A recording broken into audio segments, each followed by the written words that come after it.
É Deus o autor do mal? Qual a origem do mal? Bem, abra comigo em Isaías capítulo 45, versículo de número 7.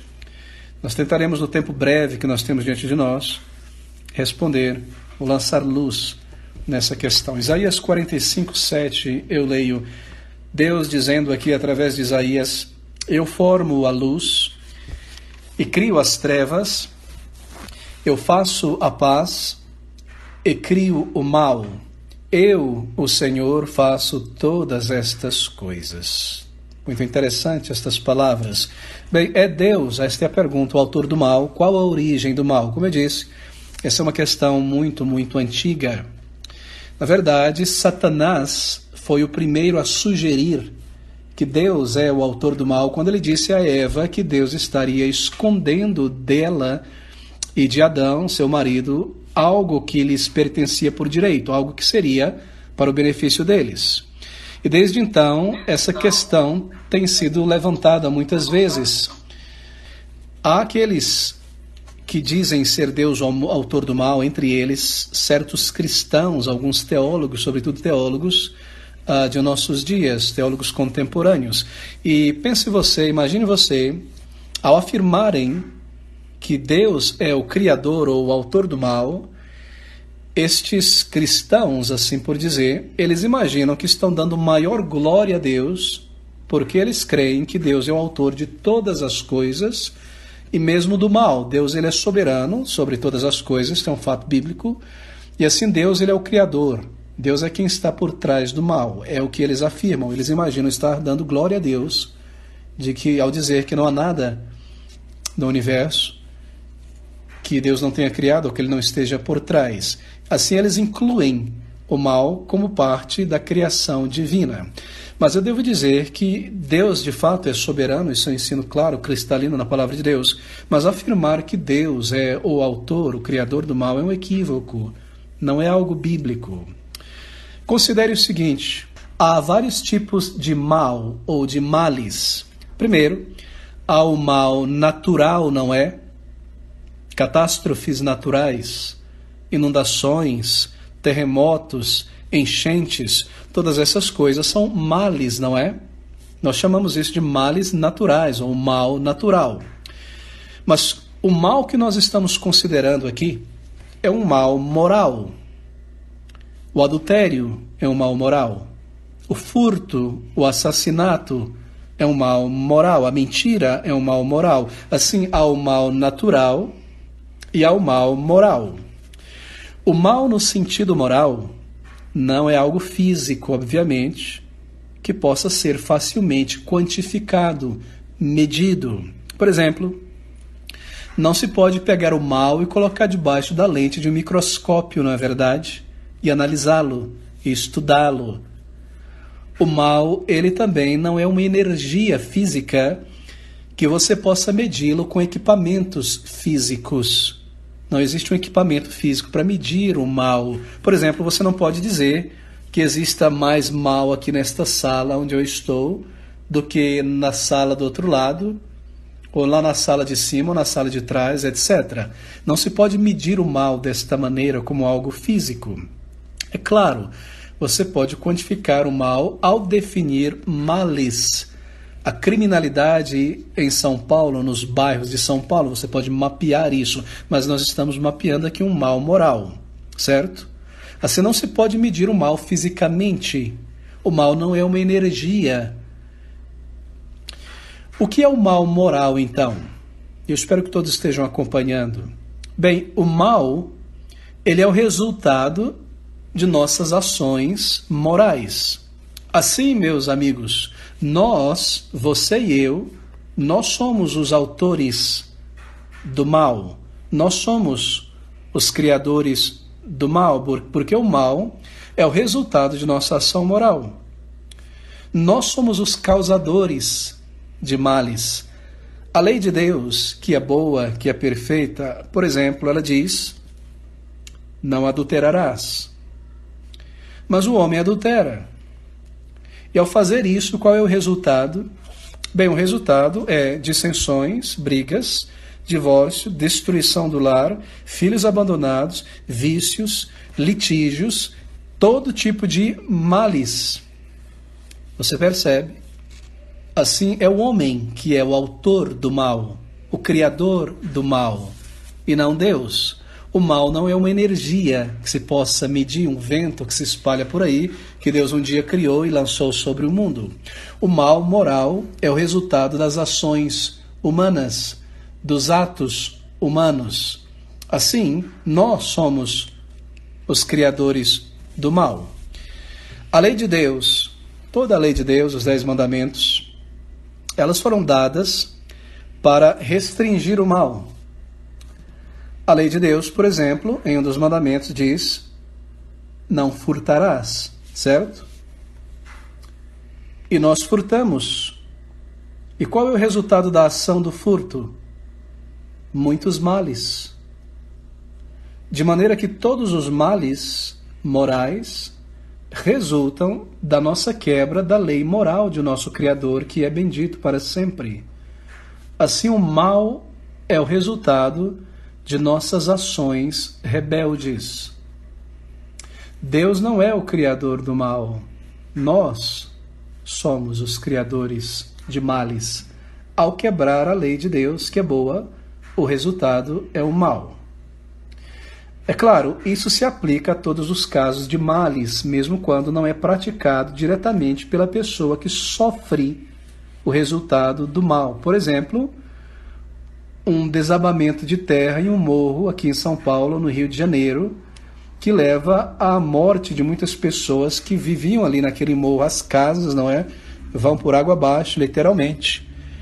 Esse é um mal natural, um deslizamento de terra, que recai sobre seres humanos.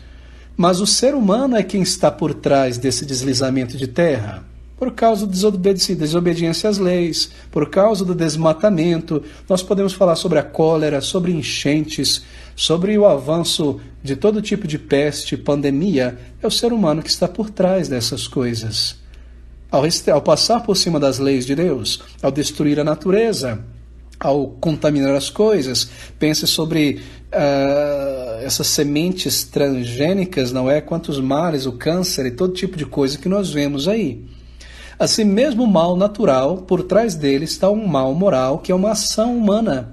E se nós retroagirmos, então, muitos passos no passado, lá no início da criação, nós sabemos e lembramos que este mundo que agora está sob a maldição do pecado e suas catástrofes, sua decomposição, é o resultado do ato de desobediência de nossos primeiros pais. De modo que o mal é o resultado da ação humana. Agora, quando na Bíblia nós lemos Deus, sobre Deus, a respeito do Senhor enviando ou criando o mal, como no texto que nós acabamos de ler, de Isaías 45:7, e outros tantos textos, o contexto é sempre muito claro. Veja, nós lemos outros textos na Bíblia, não há tempo para folhear agora, quando nos é dito que Deus enviou mal sobre Israel, não é? Bem, Deus envia algo que, da perspectiva de Israel, dos judeus, é visto como um mal que veio sobre eles, correto?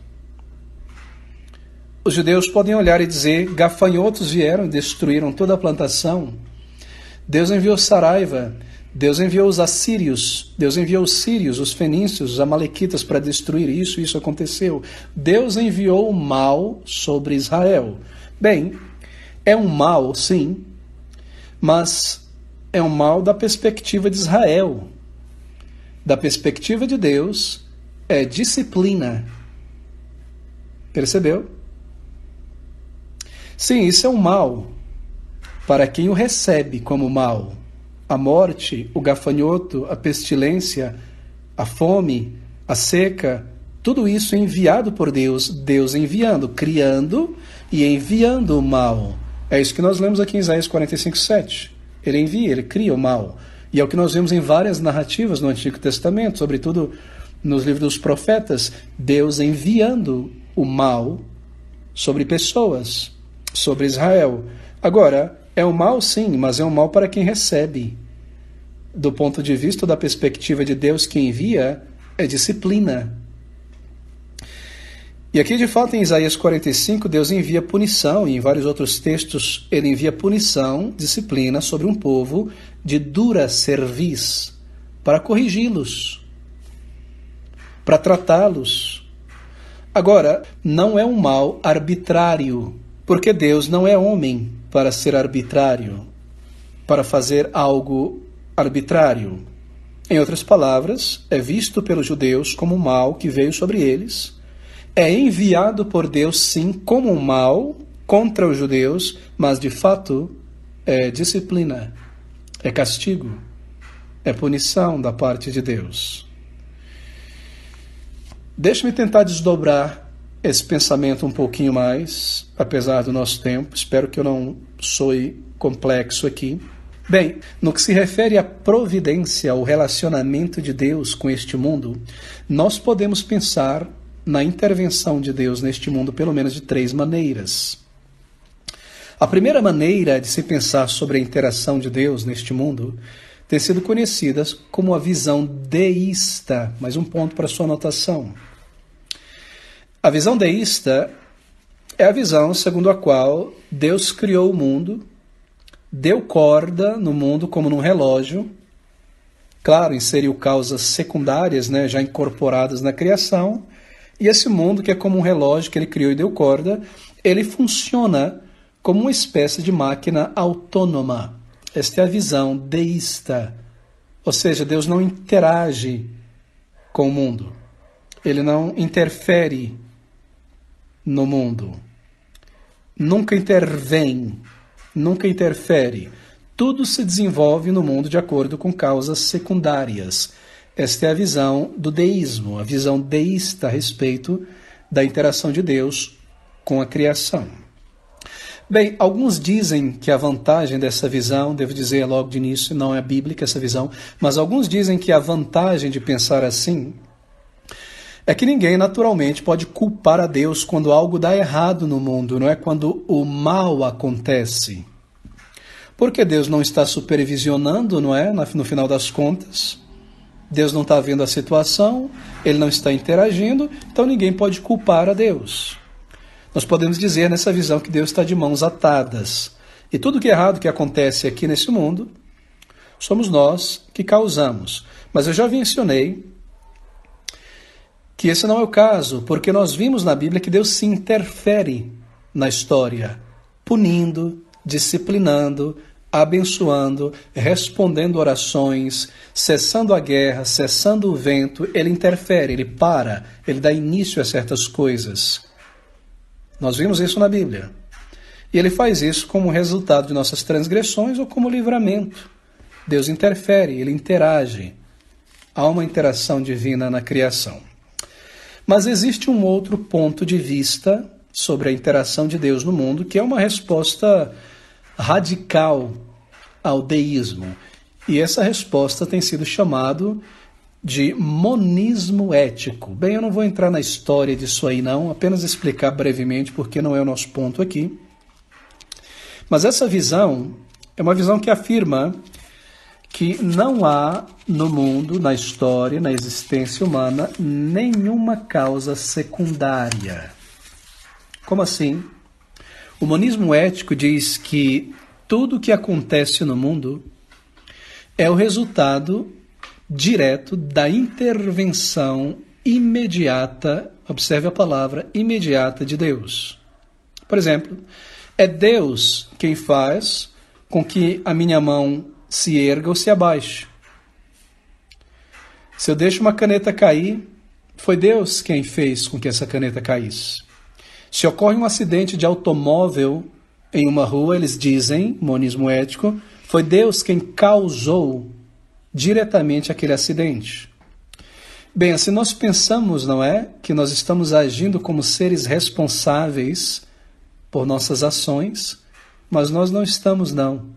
Porque Deus faz tudo, determina tudo e é realmente a causa de tudo que acontece. Essa é a visão do monismo ético. Agora, devo dizer também que isso não é bíblico, que essa não é a visão correta bíblica sobre a provisão, a interação, a ação divina no mundo. nem o deísmo, de que Deus criou o mundo, deu corda, deixou o mundo rodar em suas próprias leis e nunca interage em nada, nem o outro oposto, que é o monismo ético, que diz que absolutamente tudo que acontece, que se move, toda ação e reação, é resultado direto da intervenção imediata de Deus nas coisas. Bem, eu penso que a posição bíblica, que também tem sido a posição cristã histórica nesse tema, é uma rejeição de ambos os pontos de vista, uma rejeição tanto do deísmo quanto do monismo ético. Porque nós cremos que o Senhor criou o universo e Ele deu às coisas e às pessoas neste mundo, observe você, o poder da causalidade secundária. O que significa dizer que Deus deu ao ser humano o poder de uma reação às ações, certo? De maneira que realmente nós possamos então agir, a partir disso, dessa capacidade, com a nossa própria capacidade de escolha. Deus deu ao ser humano na criação o poder da causalidade secundária. De maneira que através de nossas decisões, nossas mentes, nossas vontades e nossas atitudes, nós podemos realmente agir por nossa própria capacidade de escolha, certo? Agora, por favor, não confunda isso com livre-arbítrio, porque isso é uma outra história.